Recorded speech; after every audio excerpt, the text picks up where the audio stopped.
What's going on, everybody? Well, it is I believe, the very last day of the month.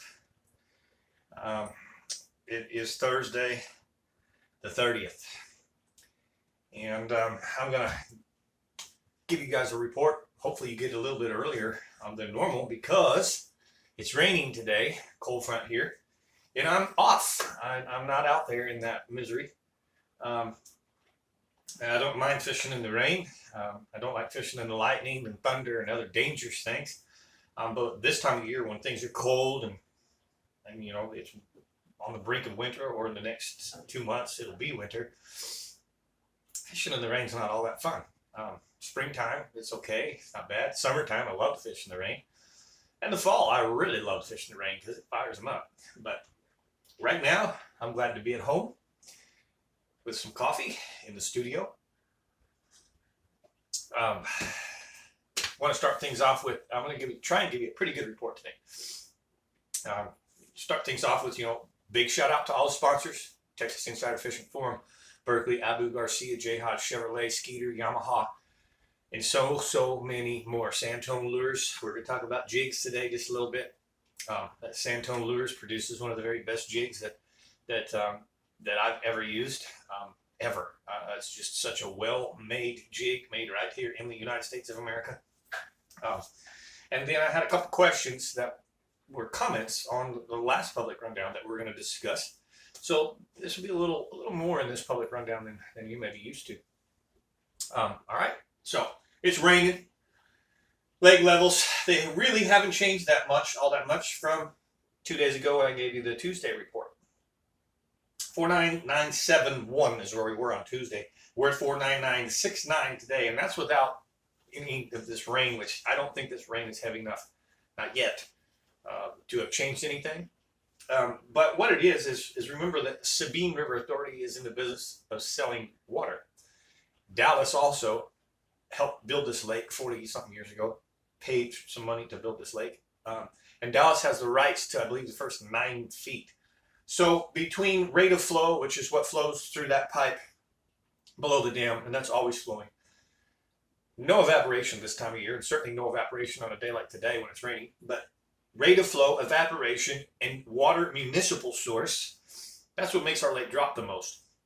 You go back in the 80s and 90s, there was no demand for water. Heck, this area wasn't even developed. Dallas wasn't pulling water. They had plenty of lakes, full lakes, so no one used the water. The lake stayed very, very, very stable. Today, there's a high demand. There's tons of $500,000 to $1 million houses around that pull from the lake to water their lawns, especially in the summer. Sabine River Authority is in the business of managing and selling water. So they are, we developed a lot. I mean, look at, Emory, when I moved here 10 years ago, Emory was just a tiny little town. We almost have, it feels like 5 times the population. We've got a Sonic, we've got a Taco Bell, we've got now a huge gas station, semi-mini truck stop with the Kim shop there right across from Brookshire's. Things have changed, and that creates the usage locally for municipal water, which is why we see the unstableness of Lake Fork these days. I've been doing this now for several years or more. Actually, I've been keeping a log for the whole time I've been here. And over the last 2 years, this particular part of my logging information is rarely stable, like yesterday or Tuesday and yesterday. Very rare. Bass like stability, fish like stability, just like any species. Fish is going to like stability, just like you and I would. A deer, the whole 9 yards. When their water conditions are constantly rising or constantly changing, they are constantly repositioning. That's the key word, repositioning. So you need to remember that. I talk about it all the time. Falling water pulls them out, points them out. Rising water pulls them in, depending on water temperatures and times of the year. All right. That being said, that's what's going on with the level. Clarity the same, 0 to 1, no change there. Water temperature is falling. We're 55s, 57, and probably even cooler today. I'm not out there, but I bet you we're going to start being right at that 54, 55 mark. And nobody said it better than the man himself, Mark Pack. Mark Pack would would tell you that once that water gets below 55 degrees, it's time to break out your pitch and flip and stick and start pitching stumps with jigs. Now you can throw Texas rigs and a few other baits and things like that of choice on those stumps, but a jig and bass go along very well. A jig and pig, you know, in the old days it was a jig and a pig in the wintertime, and that was a pork rind that went behind the jig. But I can tell you right now that in 8 to 12 foot of water, up in the creeks, all right, you want to pick the creeks, doesn't matter east side, west side, make sure it's a creek and not a cove or a pocket or a drain. It's to be a creek, and work those channel swings. Get up in those creek channels, follow those creek channels, and when the channel makes a swing, a bend, well, that bend side is the steeper side. That's where the wind, before the lake was made, the creek would flow and it would wash out that side. A lot of times on that side, you got tree stumps with roots that are in the bottom of that creek. That's kind of a bedroom, it's a holding zone. The other side of the creek that drops in is a point. It's an underwater point. So you got a bend, and the other side is a point. A lot of times the stumps on those will be great sunbathing places on warm trending days. So if you have that creek that washes one side out and it's real cold front, like today, misery, they're probably in that bedroom. If it's sunny, warm trending day, which we have quite often here on Fort, ups and downs, the roller coaster ride, you're going to hear me talk the next 2 months about what I call the Texas two-step. We warm trend for 3 days, cool trend for 3 days. Warm trend 1 day, cool trend 4 days. Warm trend 5 days, cool trend 2 days. It's a roller coaster ride. Water doesn't change that much until about February things start happening. But right now we have been consistently dropping. That's what they call it fall. It's fall fishing. Fall water is dropping. All the way from where we were 2 months ago at 90 degrees, 89 degrees, and dropping. We get below 49 degrees, man, Mark Peck, the man himself said, stay at home, fish from your couch. It's really tough fishing. But here's the deal. This is what I wanted. I had a question. One of you guys, thank you, by the way, subscribers, thank you so much for following. And they asked, you know, when the bass right now are leaving backwaters, they're leaving places and going to deeper holes, going to winter homes, winter spots, winter locations. Well, when the water warms back up, will they go back in there? Biologists have proven, number one, that bass travel on a daily basis 1/4 mile to a mile for food, to feed. They can travel that much, and they will. In a place like Lake Fork that's so full of food, it has so much food in it, that they don't have to travel that far to get food, to find food. Something like Lake Mead on the west coast, man, they'll travel a long ways to follow food, or they just follow it wherever it goes in the lake and stay with it, like lions staying with gazelles. But an answer to your question is, yes, they will go back into those backwaters, and no, they won't go in. It depends on the time of year we're in, and the season, first of all. And there's a lot of science to that. Bass they're not smart, they don't have a brain, but they are connected to Mother Nature and for survival of the fittest, okay? So if next week we warm trend for just a couple of days and this backwater comes back up to say 60, you know, will they flip a U-turn and decide to go back in? Probably not. But come next January and February, when everything is on the reverse, we are beginning to warm trend. Let's say that we go all the way down to 49 degrees in January, 1st of January, but by the end of January, it's starting to creep back up. The signs are telling you everything's moving the other way. Then yes, and here's my reason that this will help you understand something. A couple of years back in Lake Fork, we had a 5-day warm trend that changed the water about 20 degrees, 18 degrees, I think it was. Long Branch and Little Caney had warmed up to 72 degrees. The main lake itself was in the 50s. And I think low 50, 54, something like that. It was winter. It was either January or 1st February. And we had a 5-day warm trend. Subtropical winds coming out of the south. And Little Caney especially was 72 degrees all the way back as far as you can go to the bridge. And there was cesspools of all species predator. There were crappie, there were bass, there were bowfin. there were carp in there. It was warm water. They'd been cold all winter, and they they knew that, hey, those backwaters are warm trending, and the more it warm trended, the more fish went in. Overnight, we had a cold front, hard cold front, that knocked all of that temperature out and brought it back down to the 50s, and everything was gone. I remember that I literally had 2 days of fishing. One was in Little Caney and one was in the Long Branch, and beat the brakes off the fish with a little underspin. Caught crappie, caught everything. In fact, one of my clients was with me. We caught a whole bunch of beautiful bass, and we caught a couple crappie on a little underspin. And he said, man, I'm going to go get my pontoon boat, come back here and fill my mess of crappie up.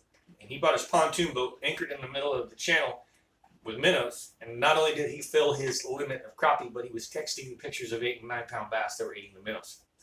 So yes, the answer to your question is they will go back. You just got to be cautious about it. The key is food. Bass stay with the food. So if there's enough warm trend the next 2 weeks or whatever that the food itself goes back, that's what leaves first. All the bait and the food leaves. It's little. It gets cold. It's going to change. So like I mentioned, the fishing report a couple weeks back, we were crushing them on small square bills and spinnerbaits. The key was the bait in the creek. If there was no bait in the creek, there's nothing in the creek. There's a few. You might get a bite or two. But when the bait moved into the creek, the bass were in with the creek. So anyways, answer to your question is, right now, would I say if next week we warm trend back up a little bit, will those bass go back in? If the shad go back in, yes. If the bait doesn't go back in, no. All right? That's it. So in a nutshell, remember this too now. A few other quick things. Over the next 2 months, there's multiple ways you can fish. When I talk about a jig in the 8 to 12 foot of water kind of range on stumps and things, in the creeks, creek channels, creek swings, that's a shallow bite. You will find some fish in those ranges if you look in the right places. And then one day they may bite, and one day they won't. The reason is just what I just discussed.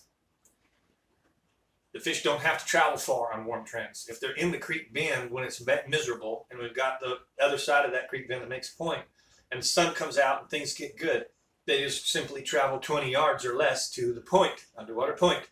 So their traveling is very short. Sunbathing, they're wintering, they're winterized. If that creek swing and channel has bait fish, there's your key, your secret. There's probably fish around the area. So use your sonar, use your side scan, use your down scan when you're in those creeks. And make sure that the channel bend that you're fishing has bait fish present. If it has bait fish present, probably has fish. All right. The secondary bite is going to be breaking out deep and getting anywhere from 28 to 35 feet or more, and running Alabama rigs, things like this big rig right here, spoons, drop shotting. And once again, the same thing. You're going to need to be around balls of bait fish. I'm going to give you guys a little something here. One of my favorite rigs to make on an Alabama rig is real simple. Instead of having to put the jig head and then assemble the jig head with a bait, you can use Storm Wild Eye swim baits. Use the 3-inch or the 5-inch. And they're open hooks, so you will get snagged and you will lose some stuff down deep, but they already sink, they've already waited for you. It's quick and cost effective. If I put on a jig head and then I've got to go get a paddle tail swim bait and put that on each one, it takes me more time, and it's really probably actually a little more expensive, believe it or not. But the Wild Eye Storm swim bait, 3-inch and 5-inch, makes for a great Alabama rig. And then if you need a weedless version, you'll have to use weedless hooks and stuff like that. Spoon wise, there's no ifs, ands, or buts that I'd be using the flutter spoon and or slab spoon, the 1 ounce slab spoon. Lake Fork Trophy Lures makes the best flutter spoon that I've ever used. And then, something like a crippled herring or something like that in your slab spoon would be just fine. All right, guys, that's kind of the report. I'm getting ready to film the members only rundown, which will have a lot more detail than I've just given you. It'll be the juice, if you will. I spill my guts a little bit more. Publicly, I give you a certain amount free. Publicly, I want to help you. Publicly, I want you all to catch fish. But I do want you to consider coming over and subscribing to my members only channel. Now, I know the next couple of months, it's winter, it's going to be slow fishing. But when spring gets here, very, very valuable information that I share. I tell the truth. I spill my guts and tell you exactly how we are fishing, exactly how my clients catch those fish. The line, the rod, the reel, the pace, the presentation, the colors, even the locations that we're catching the best fish from Lake Fork. So that's your quick invite. Come on over. Real simple. When you leave this video, look below the video in the description. Click on the link to become a member. And it costs $4.99 a month for the whole month. And you'll end up getting the public report each week and a members only report. Public's free. Member you'd be subscribed to. And there's 2 a week. So 8 reports a month for $5. All right. It's man, I know a lot of guys that make comments on there and say, look, if you're a serious bass fisherman, you come out there quite often, it expedites real quick you getting on the fish on Fork. The other thing that I do in the members only channel is I have 5 guys, I think, or 6 guys. Let's look here. They're all sending me reports right now. And they give me reports for surrounding lakes. I have 1, 2, 3, 4, 5, 6. 6 guides that give me reports from Lavon, Lake Lavon, Hubbard, O.H. Ivy, Palestine, Matt Cartwright over on Tawakoni. I also, in the members only channel, give you some additional reports for local lakes around the area. Lake Athens, Welsh, Gilmer, and so on. Okay. Winnsboro right now is a good lake to go fishing. So if you want more than you're getting right now for free, subscribe to the members only channel. That's it. All right. Appreciate you guys. Again, thanks. Shout out to everyone. Thank Lake Fork Marina, Jamie's Restaurant. So many supportive companies that are backing McFarland Fishing and the Lake Fork Guide and this YouTube channel. Thank you guys. Mike McFarland, the Lake Fork Guide.